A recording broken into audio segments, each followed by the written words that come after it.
Ağdamın sesi gelir, tribunaya kalkır. Bu sadece oyun değil, bu Qarabağ ruhudur. Qarabağ, Qarabağ, yüreğimizde bayrak. Qarabağ, Qarabağ, bu meydan bizim torpaq. Gece yanır stadion, ürəklər alov kimi. Qara değil bu sevgi, damarda qanım kimi. Hər ötürmə bir nəfəs, hər zərbə bir ümid. Bu forma geyiləndə meydan olur dəmir. Ağdamdan qalxan səs Bakıya yayılır. Rəqib baxır qorxuyla tribuna hayqırır. Biz gələndə susmaz yer, titriyər beton. Qarabağ hücumdadır, partlayır stadion.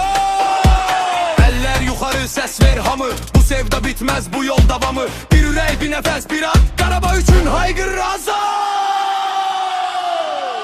Qarabağ gəlir yol açın, tribunalar od saçın. Bu sevgi sönməz, bu ruh yanar. Ağdamın adı dünyanı aşar. Qarabağ gəlir səs salın, bayraqları göyə qaldırın. Bu meydanda ürək var, bu komanda Qarabağ.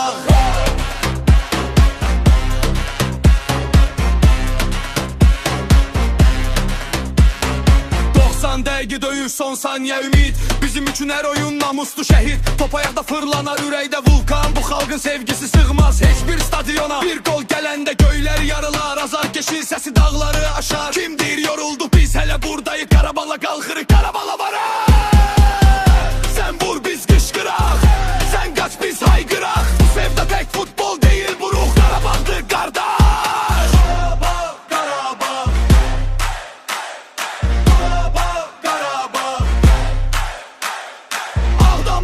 Səsik biz, heç vaxt susmayan nəfəsik biz. Qarabağ, Qarabağ, bu gecə qalib gələcəyik biz. Qarabağ gəlir.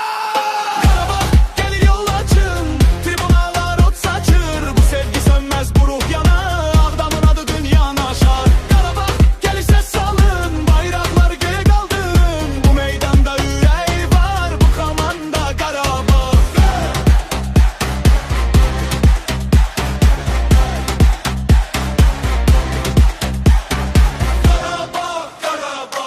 Yüreğimizde bayrak. Qarabağ, Qarabağ, bu meydan bizim torpaq.